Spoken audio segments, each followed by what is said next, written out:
This week on the Notorious Scoundrels podcast. I think that aptly describes my playstyle, I guess. Soulless but effective. I was going to say boring, but soulless is probably a little more descriptive. Welcome to the Notorious Scoundrels, a podcast focused on tactics and competitive play for Star Wars Legion. Hosted by Kyle Dornbos, Michael Barry, and David Zelenka, with Jay Shalansky, the man behind the glass. Hello and welcome to the Notorious Scoundrels, where we talk about Star Wars Legion from a competitive perspective. I'm joined this week by Kyle, also known as Orchimedes. What's up, Kyle?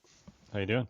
I'm and good. We're missing Mike this week, and we're in his place. We have Garnanana, who some of you may know as Casey, who is a really awesome competitive player.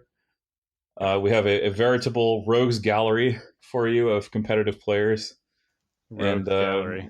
Rogues Gallery, yes. There it is. I have no idea what to do with it. Jay told me to say it. I guess it's fun. Thanks, Garn, for being here. I'm going to keep calling you Garn and Casey interchangeably. Hopefully people remember who I'm talking about as the show goes on. Welcome, and thanks for being our guest. And we're here to talk to you about Krennic and the Deathtroopers. I know you've used them to some degree of success. You used them on me, in fact, in the Invader League. Yeah. I'm sure that was fun. It was a challenge. It was definitely salt-inducing, and we're going to tell people how that functions here on our episode. We're also going to talk a little bit about Luke. But before we go to the main part of the show, we're going to take care of some housekeeping. So this week, the Legion Tournament Circuit went live. That is a website dedicated to unifying the formats of all Legion events everywhere. That is a lofty goal, but it is a way for us to, kind of have like a best standards and practices kind of body for the Legion community as a whole. And that's really great if you're a competitive player, because now you can have some faith that there'll be some uniformity across events you go to. And how do we feel about that? I think I'm feeling pretty positive. Yeah, so basically how this works is it's like a resource for tournament organizers. We've got articles up, terrain guidelines, the tournament addendum that we used at LVO and Adepticon is up there. Essentially just trying to create like some standardization across tournaments. So if your store's running an RPQ or really anything, and you want some resources to help you run a tournament, check out it's legiontournamentcircuit.com. We also have regional leads that you can there's like a general email address, but that email will go to all of the regional leads, one of which is me. I'm the one for East Coast. And there's several others that whose names you'll recognize if you go onto the website there. And essentially, we're just there like as a resource. If you're running a tournament and you just want some advice or you want some help about like best practices that have been used in the past, check it out. There's also going to be there's a couple other things on there too. There's if you're looking for a rally point qualifier near you. We have a rally point qualifier locator. I'm not 100% sure if that's working as soon as the website goes live, but it should be shortly thereafter. So like on a physical map, you can look at all, 77 rally point qualifiers and see if there's one close to you that you can go to.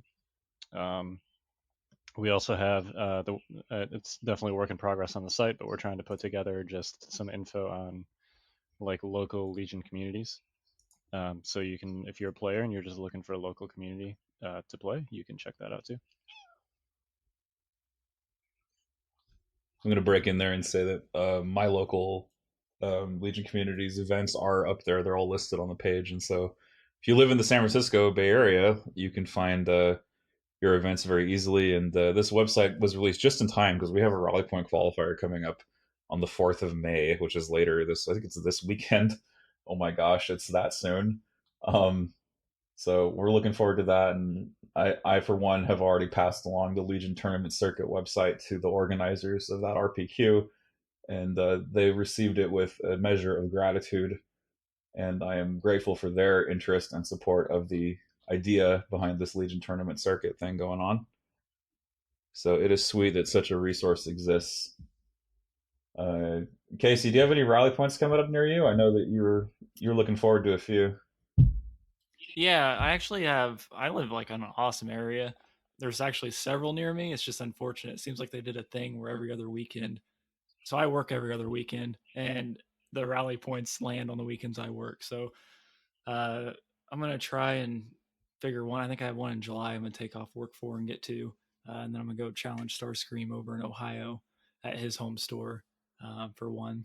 So I'm excited about it. I think last time I was on the podcast, you guys asked me about what I thought about the Legion like tournament setup, how they have things set up, and I had said something along the lines, I wish there was more store opportunities to get a qualifier spot, and lo and behold, it's changed.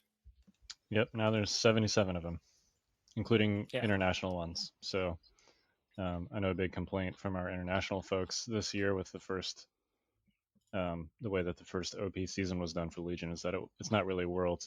It's more like American Nationals, because there weren't any maximum firepowers overseas, and High Command was here in Chicago, which is a valid Thank complaint. God, right? So Yeah, we didn't need Ellis over here. yeah, it was just made things harder for everyone because Ellis is a really, really good player. And Nicky Myland. Yeah, of course we can't forget Nicky and Jay from Oddity. Yep. So yeah, there will be international RP Rally Point qualifiers also. If you ever hear us say the acronym RPQ, that's what we mean, Rally Point qualifier. So yeah, so these are like our. Sorry, go ahead.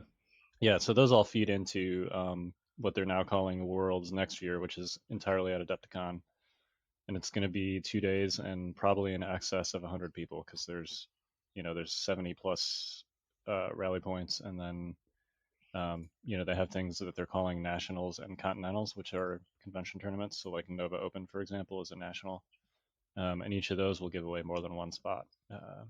So including airfare, I think, for the top spot for some of those. So keep your eye on fancy. Those. Yeah. So yeah, there will be no 8-person worlds next year. It's going to be like, they're essentially cutting out, a qualifying step, and if you win a rally point or you place high enough at a national or a continental, then you go straight to Adepticon, which is the new worlds, basically. That's good news. That is good news. Yeah. Speaking of worlds, I heard it through the grapevine that the format is a 2-day format now, but it's not confirmed. It is not confirmed. It is grapevine, but yes, that's also what I heard. It's a rumor. Yep.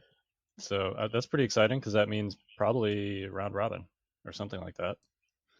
Definitely not 3-round Swiss. That would be the slowest 3 rounds ever if it was 2 days. Hopefully excited. It's 4-round round robin 2 days in a row. That would be amazing. Yeah. There's definitely time for that. So we'll see. Yeah. I'm excited to see what they come up with. Well, Garn mentioned his RPQ is going to be in July, and there's another awesome event going on in July that you can attend, and it's called the Northeast Open. And that's a private tournament that is being run by the 5th Trooper. Our very own Jay Shalansky, the 5th Trooper, and Notorious Scoundrels are all pitching in to make this awesome tournament happen in Syracuse, New York, USA. And you can come and be part of it. Visit the5thtrooper.com if you want to know more information about that and to sign up. July 6th and 7th, Syracuse, New York. Come out there and come play some Legion. Meet the 5th Trooper folks, meet the Scoundrels, and have a really fun time. It's being held in the Salt City Comic Con, which is either near or inside a really, really awesome event called Destiny USA. So if you want to make it into a family trip, there is definitely attractions there. You can come play Legion and keep the family entertained if you want to make it a large experience, or just come by yourself. We would love to see you there. And that's something I'm really, really looking forward to, is going to this event and being a part of it and making it happen. It's, I believe, the largest private Legion event in the country. Will be its claim to fame primarily.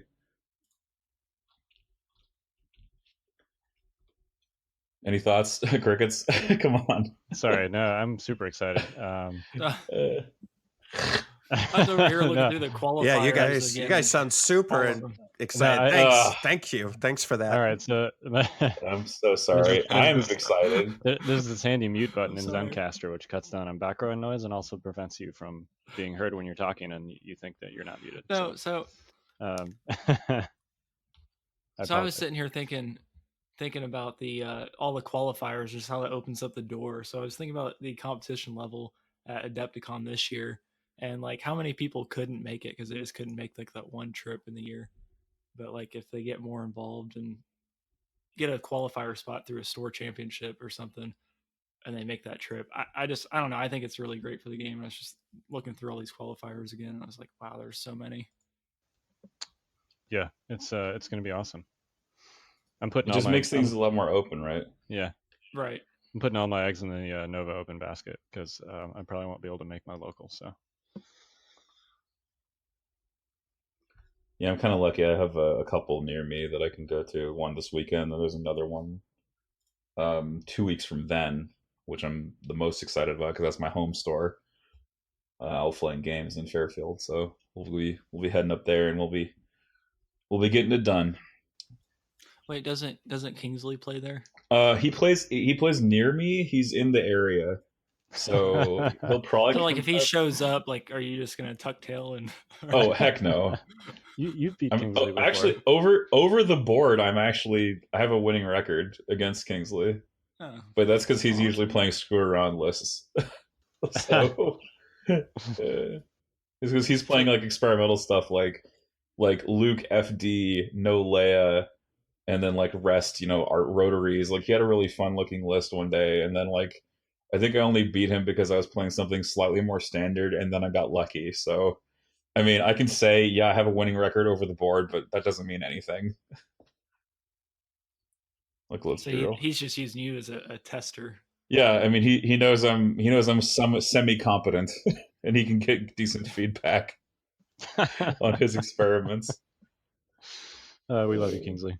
Yeah, Kingsley's really good. I mean, I'm actually like grateful because it's like one of the best resources you can have if someone. This is a total tangent, but it's one of the best resources you can have as a competitive player when you have someone who is better than you in proximity of you, because they're always challenging you to get better. So we could even do a whole show about that. But I'm grateful for Kingsley being in my area and being willing to play with me, because that means that I get the benefit of getting my. We're not worthy. Yeah, I get the benefit of being shown the error of my ways, when I play. So here's a question for you. What does it mean? You said you're going to the Nova. Is that what you said? Nova Open, yeah. Yeah. So what is that a higher tier or like Gen Con? I think it's off the top of my head. I think it's a national, which basically just means that there's rally points. There's only one spot available at each rally point, and there's no bennies attached to it except the invite. My understanding, at least with Nova Open, and again, I'm not remembering whether it's a quote unquote national or like a continental, but whatever level it is, it's 2 days, so they're calling it heats, and you can only participate in one of those two, and then like the top 4 from each of those 2 heats goes to a third day, and then they do like a single elimination bracket, and then the top, I think it's 4. After that single elimination bracket, all get invites, and then the top spot actually gets like airfare and lodging and stuff. So it's a little, it's slightly different in that, there's more invites given out, and then there's actual like benefits attached to the top spot, but it's the invites are all the same. Like they're all to the same event, which is Adepticon. So right. But to clarify though, so like last year at Gen Con, people were able to go to Gen Con and play like 3 days in a row, right? Yep. Yeah. That's stuff. But this year you won't be able to. For Nova Open, at least you won't. I don't know how any of the other conventions are doing theirs, but that's how Nova's doing theirs. So right on. Good information. Sweet. So one last item of housekeeping before we dive into Krennic and Deathtroopers. We have a giveaway. Sith Trooper is doing a giveaway. Tanks and land speeders. Yeah, tanks and land speeders. So if you haven't got, oh yeah, sorry. Before we dive into Krennic and Deathtroopers, We are not giving away Krennic and Deathtroopers. We're not. Yeah. No, let's be absolutely clear. We're giving away a tank or a land speeder. One of each. One of each, actually. Yep. So either one. So if you are interested in acquiring a free land speeder or a free tank, sign up at thefifthtrooper.com. Enter our giveaway. And do that, because I'm cool. I'd love to get a second land speeder, because I'm actually thinking the land speeder in a pairs might be good. I have a sneaking suspicion. I ran a single this weekend, and oh my gosh, it was terrifying how good it was. It's really good. I do think it's one of those things that, like the flamethrower ATRT, it's much better against rebels than it is against Empire. Yeah, it is. It crushed. It was rebel versus rebel, and it absolutely crushed. But I had a good time with it against Empire as well the first time I ran it in sort of like the cheap format. So I think it could work. I mean, it can punch. It's got the high average hits. Real quick, before we move into the meat of this episode, what's your loadout that you're running with? Oh, so the first time I tried it was Mark II A300 only. And then now I'm running Mark II A300 and the Rocket Gunner. And that's just really good damage at range 3. And it can flex because I have a lot of weapons I can split. Any other cover pilot, anything like that?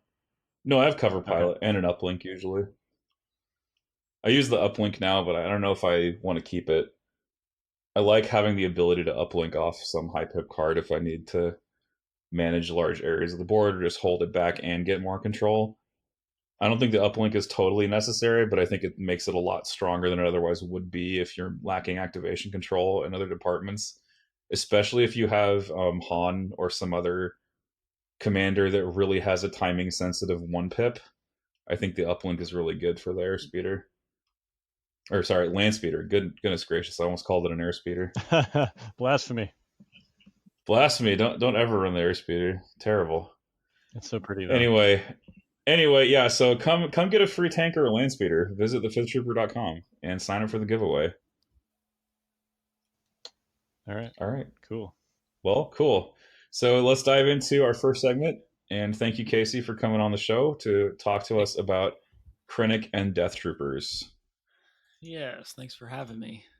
Yeah. Is it just because I beat you last week? Is that why I got the invite? Or? Well, beating me doesn't necessarily earn you an invite to the show, but hear that, everybody? I don't know, maybe. So maybe we can talk about that in the future. But so I guess we wanted to start talking to you. You've been playing Krennic and Deathtroopers with Boba Fett in the league. What's been your general experience of that? You're obviously very winning in your division currently. So I just tried it out. If someone out there could call me out on it, when Krennic was first announced, or like more so when we first saw his command cards, I talked a whole lot of crap about him. My original take on him was that he wasn't going to make any waves and he wasn't going to be very good. I remember this. And I actually played. Yeah, you remember? Yeah, I was like making a big fit about the 2-pip. The 2-pip really disappointed me. I actually just tried him out one night on a whim against Talk Polite, LJ Pena, and just a fun match we were having. And after the match, like it just went so well, I was like, holy crap, like what went right in that match? And I don't know, he just really caught my attention. So I kept trying it out and made some changes to the list. And I think I've landed on something I really like. So elaborate on that a little bit. Like what went so well with Krennic and how do you use him that you feel that he's a better choice for certain builds over Veers? Well, so to start with, I got to say my play style is, everyone has a different play style in Legion. Mine's very patient and kind of a control, look for the weakness in your opponent's list, exploit it, and take an advantage on like a mistake they make, right? So Krennic is different in Veers in that I feel like Veers, you can, you're handing out aim tokens, you're trying to, increase your offense, maybe trying to push. But with Krennic, it's like he's happy to sit back, just chill, hide out, and just play patiently. And then you pair him with Deathtroopers, which I think we're going to talk about tonight. And what the Death Troopers are bringing is that range 4 firepower. So again, turn 1, especially if you have recon intel or advanced positions, they're in a position they want to stay in. You just hang back, you chill, you shoot your opponent from your safe spot, and you just kind of wait out your opponent. And that's how I've been playing it. And the Compel really makes that stronger, right? Because then if I want to change the position with the Stormtrooper unit or something and get a shot off, I can still do that. Whereas like if you have Veers, you may not be able to. So I think it was the Compel, the mix of just like the defensiveness I get, the feel of defensiveness I get from the list with Krennic in it, mixed with like Compel. It's just, I don't know, just things went well.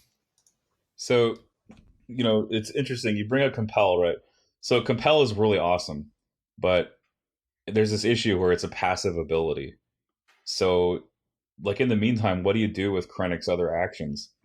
Like, is he just a Compel droid, and you kind of like leave him in a safe location and never move him? Like, how do you make him effective as a unit? Yeah, and this kills some people, but I learned a lot from Adepticon because I kind of ran a list that was kind of out of my comfort zone. But Screw Tape and I used the generic officer, and you better believe that generic officer basically every match did nothing but hide behind a wall. And that made me realize, like, hey, it's okay if your commander's not doing anything. Like, if that's what you brought them for, that's fine. So, like with Krennic, I'm perfectly okay with leaving him just hidden. And in fact, he kind of fills in that linebacker role in that, hey, if someone does come to you, then you pop him out at range 2 and take that shot. Because, I mean, his gun, it's what, a red, black, and a white. That's not bad. Nothing to snuff Yeah, at. with sharpshooter and with Pierce, yeah. 1. Yeah. So, like, he can kind of fill that linebacker role. You don't want to push him forward unless you're following your troops and you have safe positions to move to.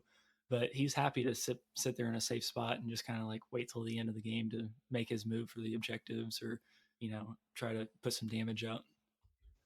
What do you use any upgrades on him? Command upgrades or anything like that? So with all the bounty hunters running around right now in Invader League, I have been running Esteemed Leader on him. I just feel like, yeah, you can hide him, but someone who's really gonna aggressively push with double bounty, I think Esteemed Leader is just kind of I kind of had the extra points, and it was kind of like a little safety net. Yeah, and it's you're actually upgrading his save because he's the rare Imperial unit with a white save. Right. Yeah. The number of times I've actually had to use it, I don't think it's been very many, but like it's safety net, right? It's there if you need it. Do you use improv or strict orders or anything like that? No. So I with the with the Krennic, Boba, and DT list I've been running, I haven't really needed improv because so many of his command cards give you so much control over your activations, especially when you mix in entourage. So like his 2-pip, for example, you're getting 2 units, which can be Krennic and Boba, and then with entourage you have the DTs, and those 3 are like, your big pieces of the list. So you get the control you need, just with the help of entourage, and obviously his 1-pip, Voracious Ambitions, is like incredible because again you don't have full control of what 3 command tokens you're drawing, but chances are high that you're going to draw the special forces or core tokens out or draw Boba Fett's token. So yeah, small detour. Haven't ever had a need for improv. Small detour. Do you how do you rate this archetype that's being called middle management, where it's Krennic, Veers, and just a bunch of troop spam? Do you think? I guess even more to the point, do you miss not having Veers? I have not missed not having Veers. Like I said, Adepticon I ran just a generic. One thing that, like, going back to that, just like dropping maximum firepower and instead opening up with rocket. Like the way we looked at the game was most games, you're wanting to win by turn 4 or 5, like kind of be up. So like maximum firepower for me has lost a lot of value over the last couple of months with the new releases and stuff, and just the direction that's been going. So it's like if you're not taking maximum firepower, like Veers, I'm not saying at all. I know this rubs people the wrong way sometimes. Veers is great, don't get me wrong, but like he's just not necessary. But if you're running a list like that, I think it's fine. So you said it's like max. Are they maxing out on core? Is that what they're calling this list? Krennic, Veers, and like 6 core units. Well, yeah, it's like they call it middle management because it's too like I mean, Veers is a general, but he's not like Vader tier, But it's basically Yeah. just like Vader. It's like Krennic Veers and like a bunch of DTs and snipers and core units. Yeah. Well, No I mean, centerpieces. yeah, and that's. I mean, if you asked me to play that, I'd be like, eh. 'Cause I really like having Boba Fett, or like I'd even take Bosk or someone like I like a centerpiece, someone that's like the playmaker. But I know some people like the more activations and more kind of like a spammy list. Yeah, we might have room And to talk that's about that later. Actually, yeah, that's and coming I up think in the that's show fine. notes. I can't say like one's necessarily better than the other. I think a person should try to find what matches their play style and what they play best with.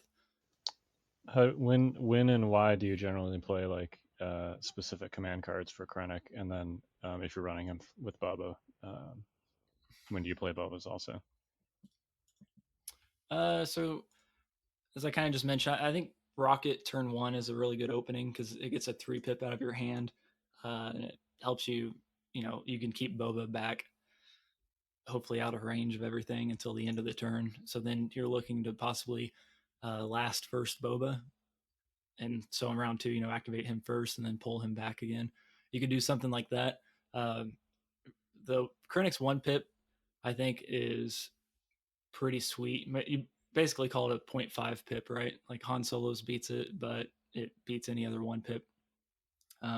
So depending, like at the start of a game, I would look at what my opponent has brought. So like in our match, I saw you brought Sabine, and we all know Sabine has explosions, which is it can be deadly or it can whiff, right? Well, I try to predict, like okay, I'm going to save this card either for Son of Skywalker or explosions, and then like at the first chance when I think either of those cards are going to come, that's when I'm going to play Voracious Ambitions, right? Um, so I guess if you guess wrong, then you played your trump card at a bad time. But if you guess correctly, then you could possibly dodge or mitigate a lot of damage you could take from one of those cards because you're going to automatically win the priority. Well, yeah, it was actually quite important because my Sabine didn't have Dauntless, and that extra suppression that you piled on her from going first basically sealed the deal. Like she couldn't do Right. like even a fraction of what she could have done without that second action. Right, and that's one of the things I didn't mention before. When I first played Krennic in that game against TP, I actually won. If I recall correctly, I think he had priority in the first round, so I think he played maximum firepower, and then I'm pretty sure I won priority every single round after that, except the one we tied on when like it was like a nothing, no big play round, and we both played push, and that's when I realized how good cunning is. I was like, wow, like I knew I was going to win, and I was able to plan that every round.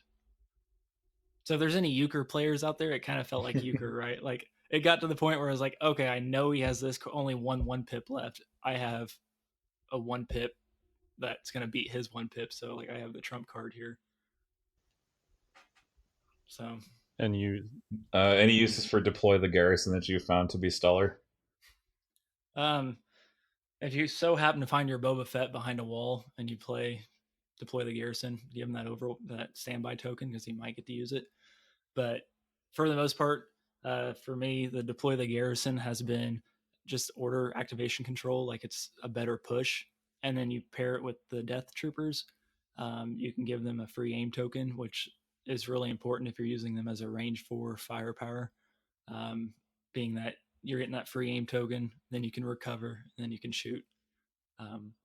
So it's pretty necessary for them. But yeah, it's mostly just to me a better push. when do you typically play his 3 pip?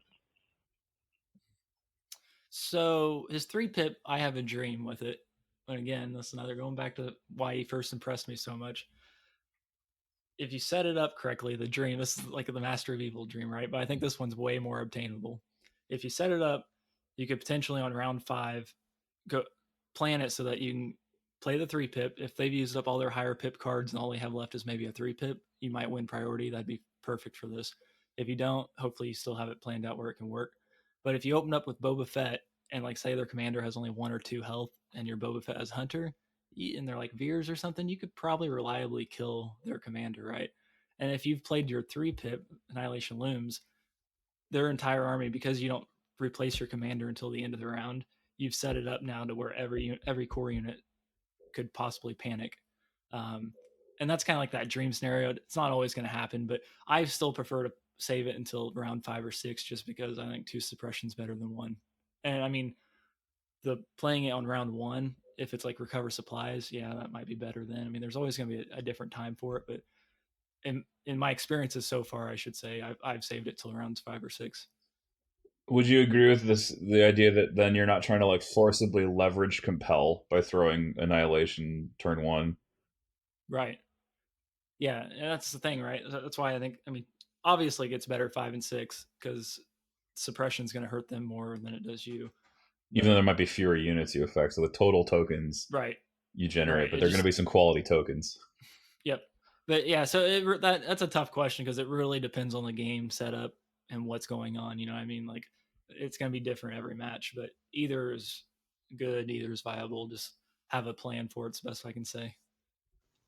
So you run him with Death Troopers. Have you ever run him like without Death Troopers, or you always? I haven't. No, I think the entourage I think is just a key part of the And list. is it just one Death Trooper and a bunch of snipers? Yep, 1 Death Trooper, 3 snipers is what I've been running. That's like one of the best parts of Entourage, with as good and effective as snipers are now. It allows you to take another Special Forces unit and still take 3 snipers. Gee, I wish I had that option as well. I know, right?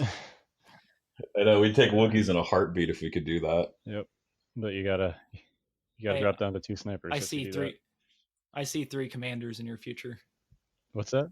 Maybe. I don't know. It's just my prediction. Like third that command doesn't even slot, seem good. Entourage commander. Like, yeah, that doesn't seem that good to super me. friends. Well, yeah, I mean, clearly the answer is just having more operatives, right? Like, Rebels are kind of like the character centric right faction, kind of. What loadout do you run on your Death Troopers? So I run Hunter, the config, and the DLT. So basically, the Hunter there is if you have an opportunity to shoot at a multi-wound unit, like if you're shooting at range 4, then take it, and so you can recover, still get an aim token on the shot, and shoot that multi-wound unit.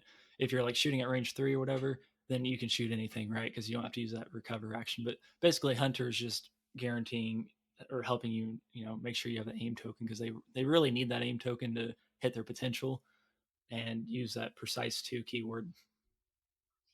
Is precise 2 overkill, or is it just right?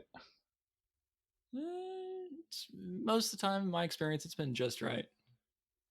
It's actually weird how it falls, right? It seems like there's always like 3 or 4 blanks, and you're like, oh, I get to reroll all of these. Yeah, so we spouted the stat, I think, when the heavy for the Death Troopers was first spoiled, but with 1 aim token at range 4, to get at least 5 hits, they have a 95% chance. 6 hits is a 74% chance, and 7 hits is 32%. So like 3 out of 4 times with just 1 aim token, you're gonna get 6 hits at range 4.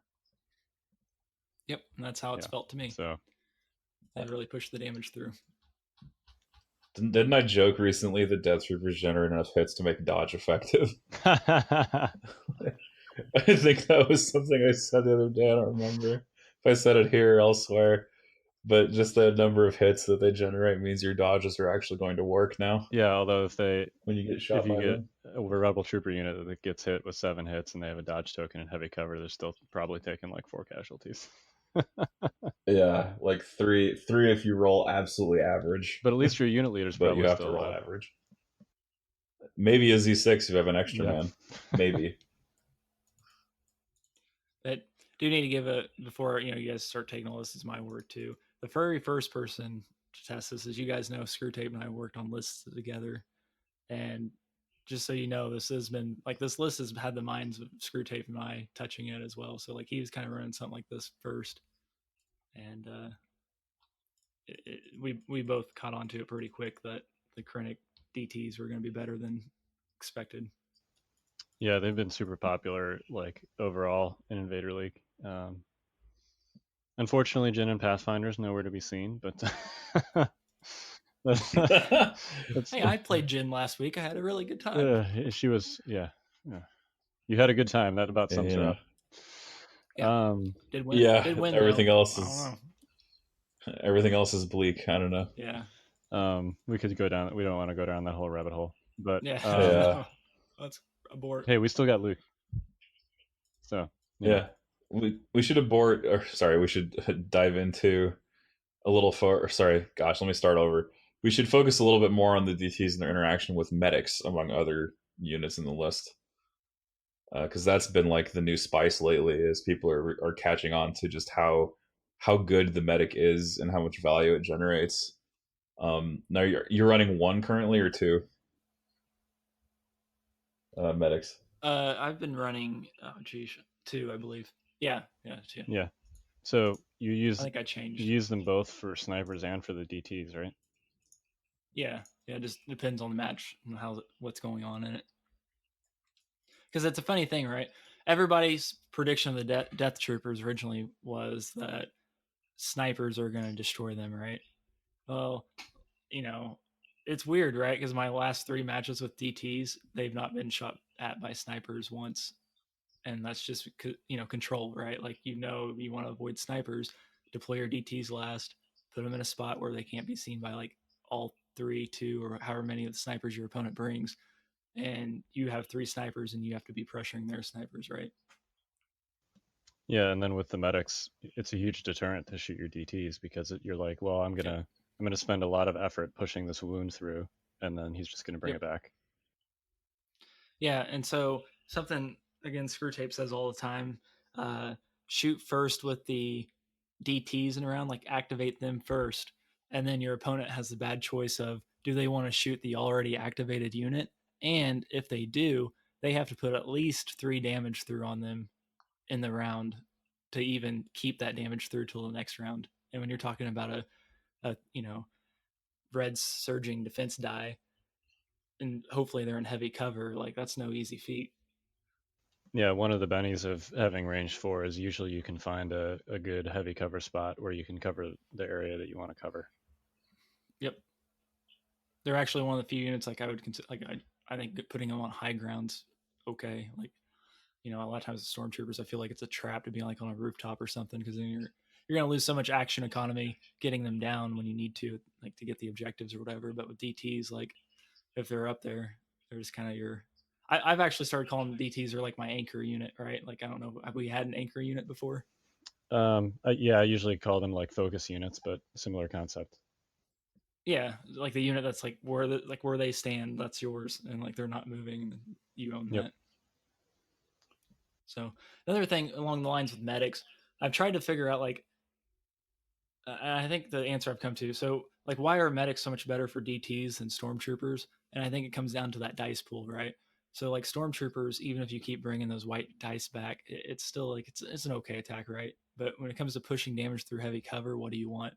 You want that big, almost guaranteed to get 5 to 7 damage attack. So you want to keep all those minis on that unit and keep that large dice pool being rolled. Yeah, and because it kind of makes it occurs to me that. Sorry, go ahead. I was going to say they're almost like a.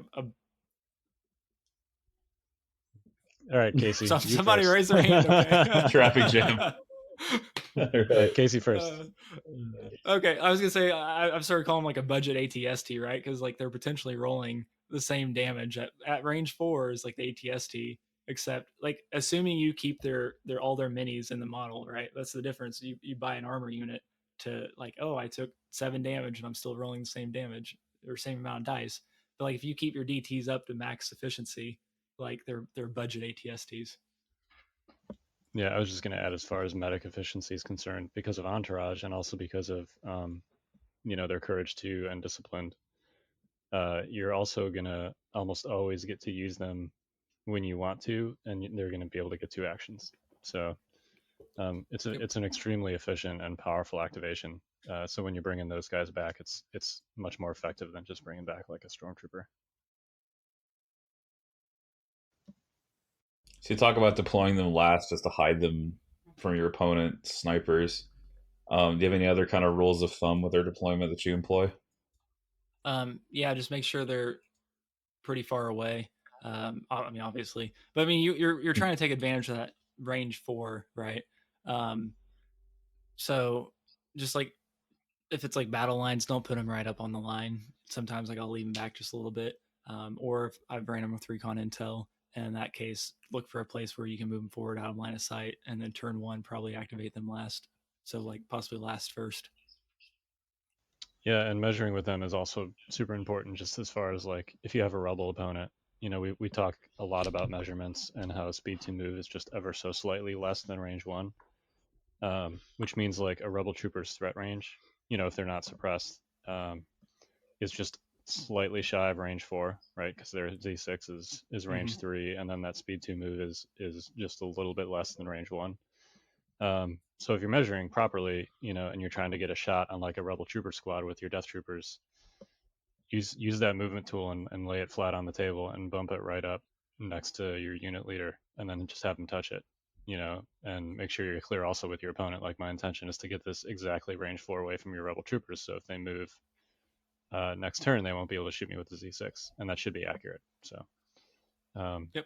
Yeah, that's the case for things like storms too. Obviously, they have DLTs, but that's not going to punch through heavy cover. So, most targets that you're going to be shooting at with your death troopers are going to have like a shorter threat range, that range 3 threat range. So, and they're probably going to be suppressed too, so maybe won't matter. But make sure you're using that full movement tool and you're bumping it up flat on the table there. Yeah. Hey, quick rules question for you too. So this came up the other day, and maybe you guys can answer for everybody out there to hear at once. If you play Annihilation Looms and then you use Entourage, does the DTs lose one of those suppression if that's the only suppression they receive?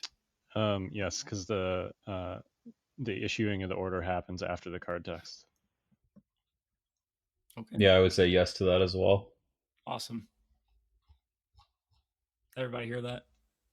Yeah, that's actually. It sounds really like you've good. had arguments about this. One, like, well, yeah, it wasn't so much an argument. I just was like, yeah, that's fine. We'll go with that. Well, you didn't really care that much because you had Compel anyway, so yeah, it's pretty.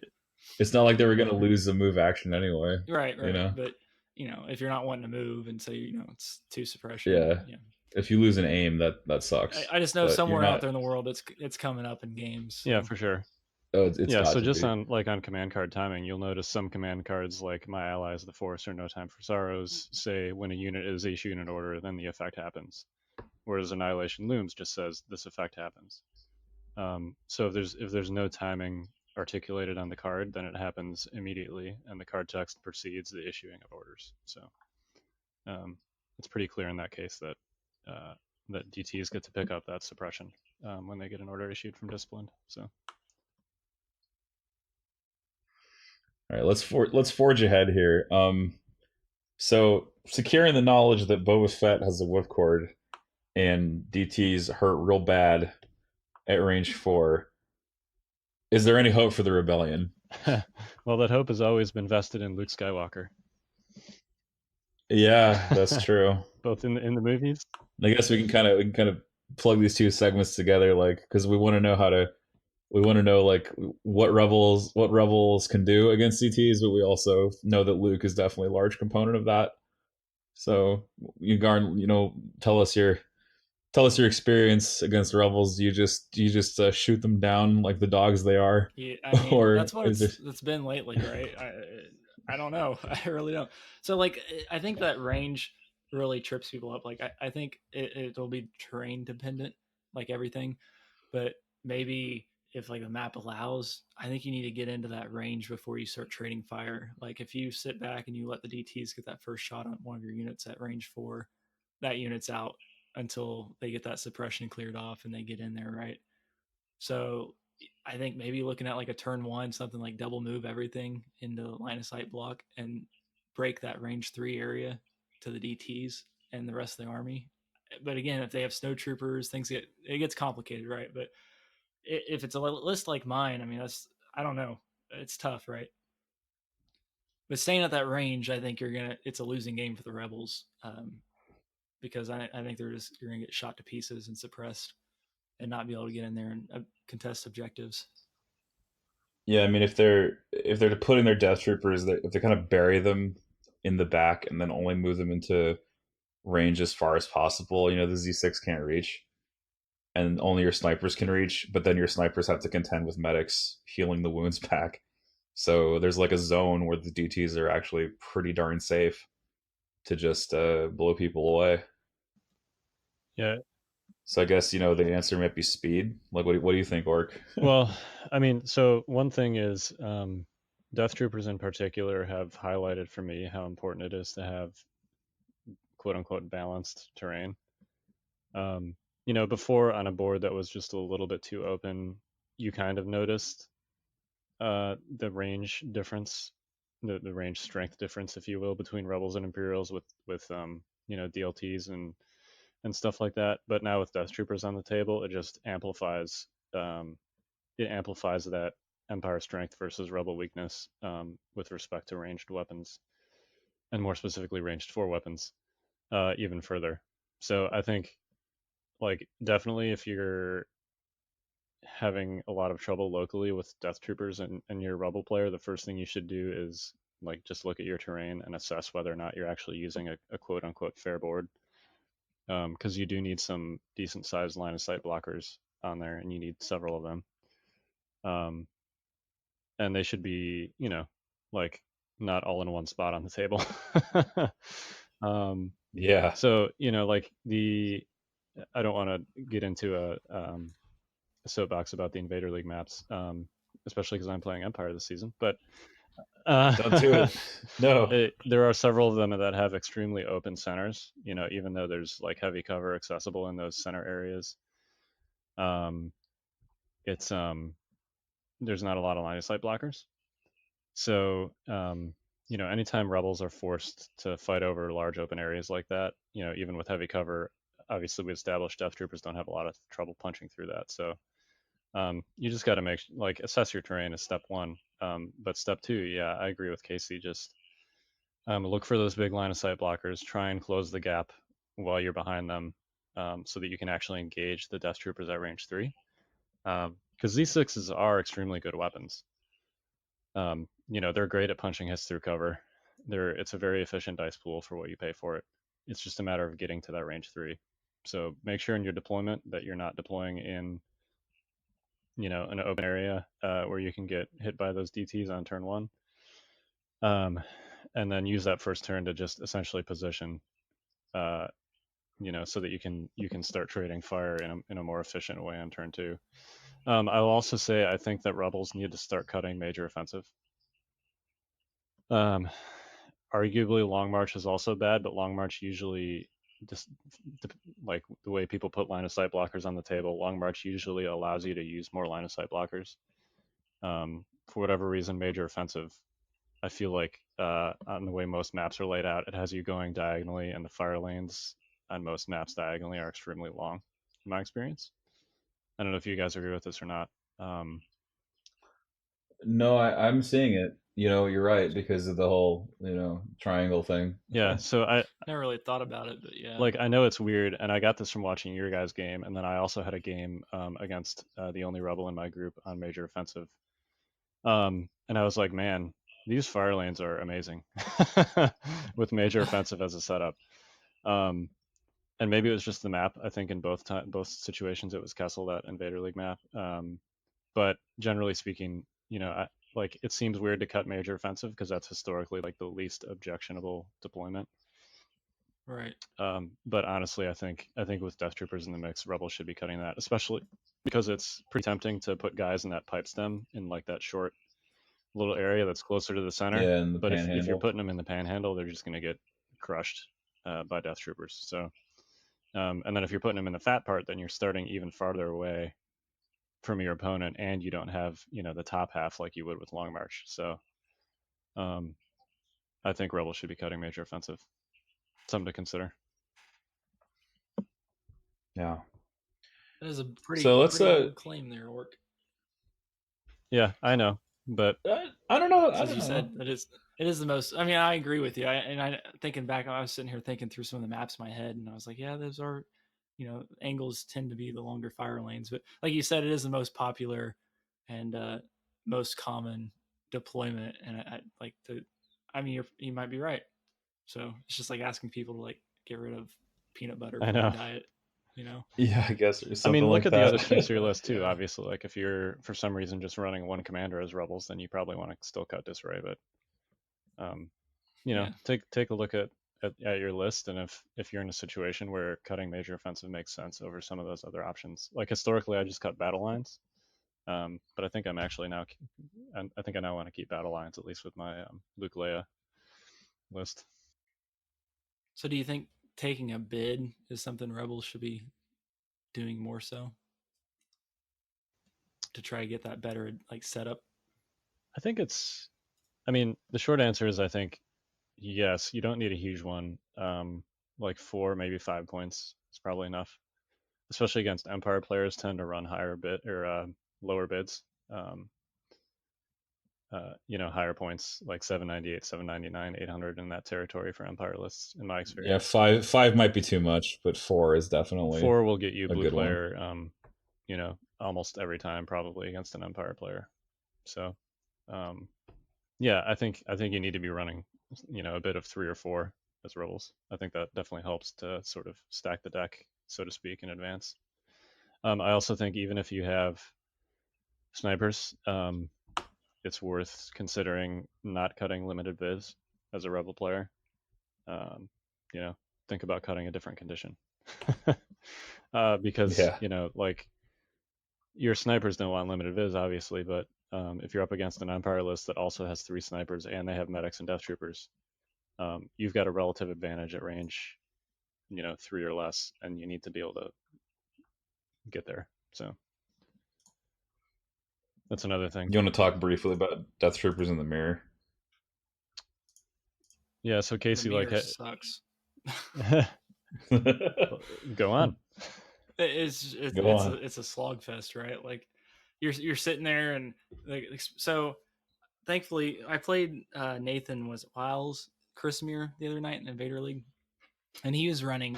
I actually was running the double bounty list. Thank the Lord, and he was running double DTs and IRG, and I was able to play a scrappy game where I didn't have to go toe to toe with him. But if I had to, like, holy crap, like I don't. What do? Um, you just sit there and exchange shots and like see who rolls worse defense saves, pretty much.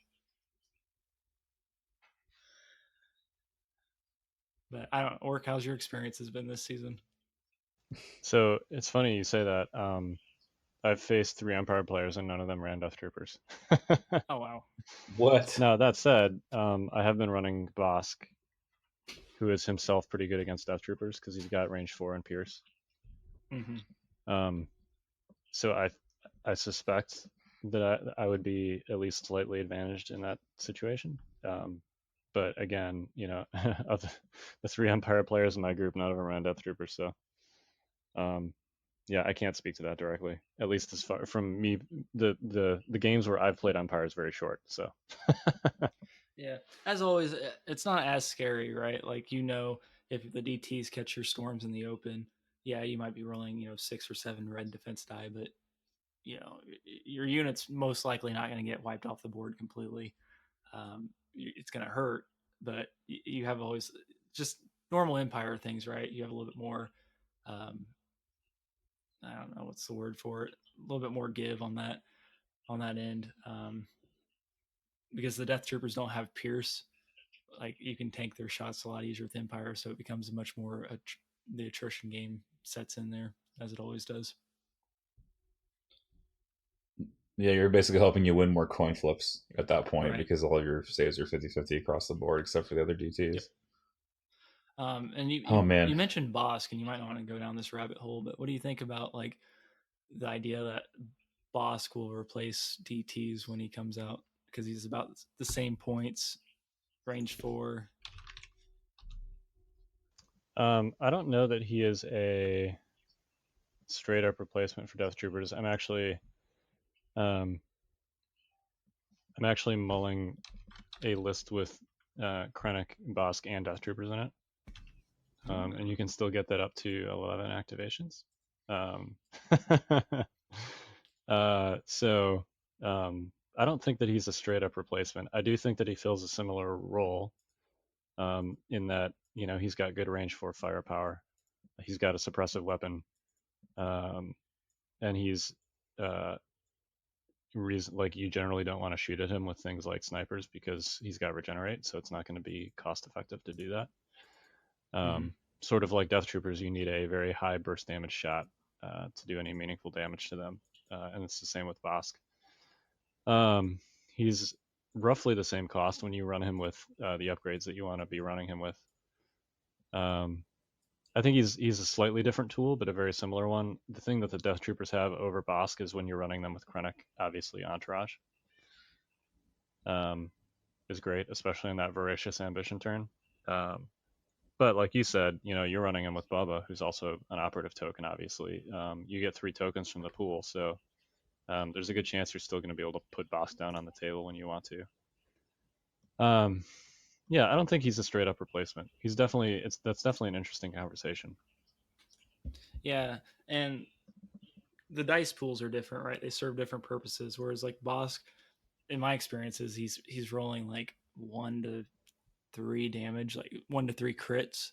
So against Empire, that might be better than DTs who might roll 5 to 7 hits. So like, getting that Pierce 1 versus that larger dice pool or more consistent dice pool, it's kind of like what do you want in that time, Yeah, totally. I would definitely agree that Bosk is better in the Empire mirror than DTs are, and the reverse is true in Rebel matchups. Well, it's like a quality versus quantity thing, right? Just in terms of the dice pool, right? So like Bosk, of course, generates the quality results with the crits and piercing, but they're not numerous unless you have a giant stack of aim tokens. Yep. Which you can get pretty easily. Yeah, exactly. You get very easily with lying in wait. And coordinated fire. Yeah. So. Yeah, I mean, Bosk is also a little bit more of like a linebacker with his 1 pip and his decent melee damage. He's also more, he's got a garbage save and he's only got 7 health. So if you're talking about like sustained fire, the Death Troopers are going to take longer, at least to die. Bosk has regenerate, which is a nice little hedge against chip damage, but he's definitely more vulnerable to being like one shot, so to speak. Mm-hmm. I feel like Bosk with Hunter Stems for 129 is a steal. Oh yeah, I completely agree. That's why I'm running him. Yeah, exactly. It's a total steal. I mean, the budget guy. Yeah, I mean, I've already talked about Bosk a lot. He's been an all-star so far in my Empire games. Yeah, it's ridiculous. He's so easy to use too. Like he just reaches out and touches people at range 4. And his command cards are awesome. So the consensus is it's not a straight up replacement. It's just a flavor thing, kind of. Yeah, and like both of those tools are very good. They're both very sharp tools. So,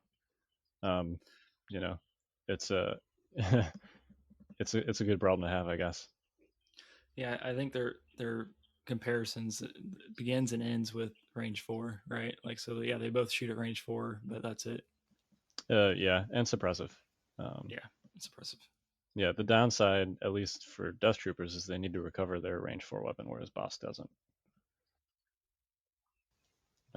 But they can usually do that pretty frequently because they're good courage and disciplined. So, all in all, Orc, you've used DTs a couple times. Did they exceed your expectations before the release, or are they about what you expected, or worse? So I actually have not used DTs yet. I've just been running Bosk. Yeah, I'm going to use DTs. Probably in my next game. Don't tell bees. It's a trick. It's a trap.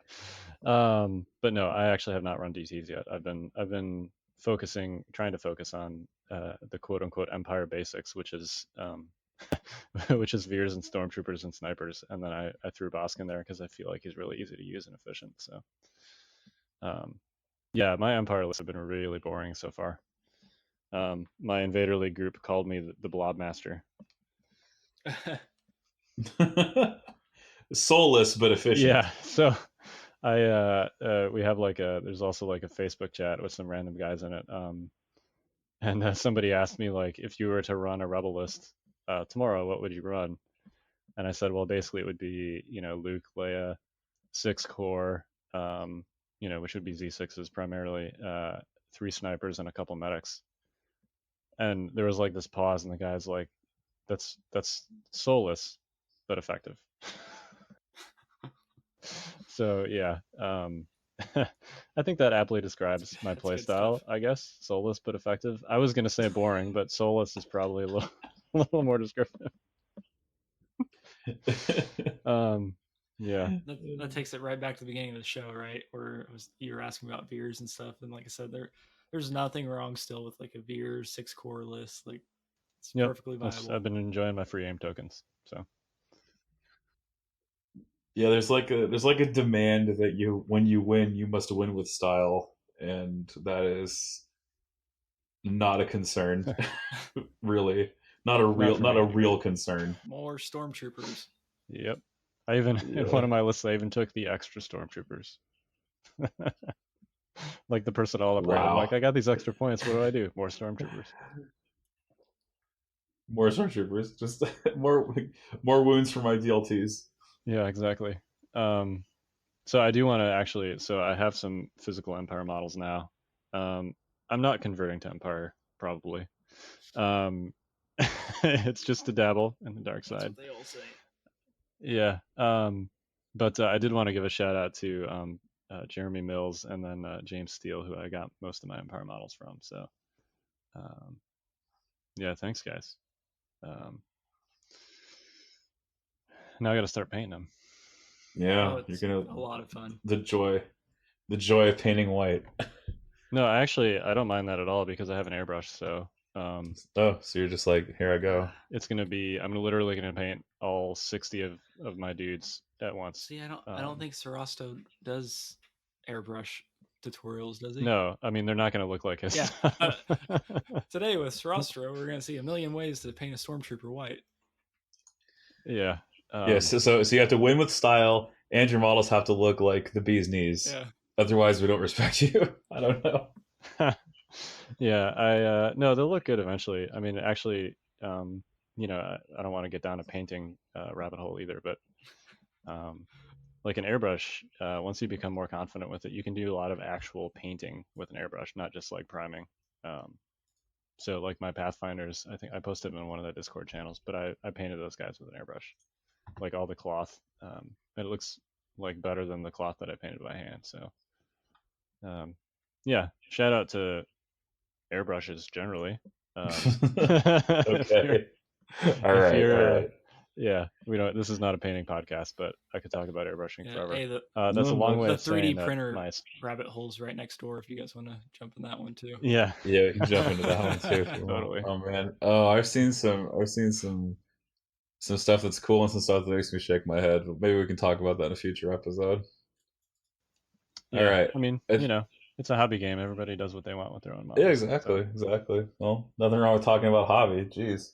Yep. Okay. So with that though, we're approaching our time limit, so we're gonna start winding things down. Did we have any final thoughts on Krennic or DTs that we did not get across earlier in the show? They suck. Don't use them. I mean, I wish. No, they're fantastic. Yeah, always use them. Yeah, no, they're really good. I definitely had low expectations going in, but they have. Jay, where's that quote about that quote of Tarkin after Krennic fires the Death Star? Your work exceeds all expectation. He says something like that. So that would be totally fitting here. Anyway, so with that, we're gonna wrap up the show. Thank you, Casey, for being our guest. Thank you. It's very enjoyable to have you on the show. Hope to have you back again soon. And congrats on being in the single Olymps. And with that, that's been the Notorious Scoundrels for this week. My name is David. I'm Kyle. Do I say something here? Yeah, you say your name. I'm Garnanana. Casey. There you go. All right. We'll see y'all next time.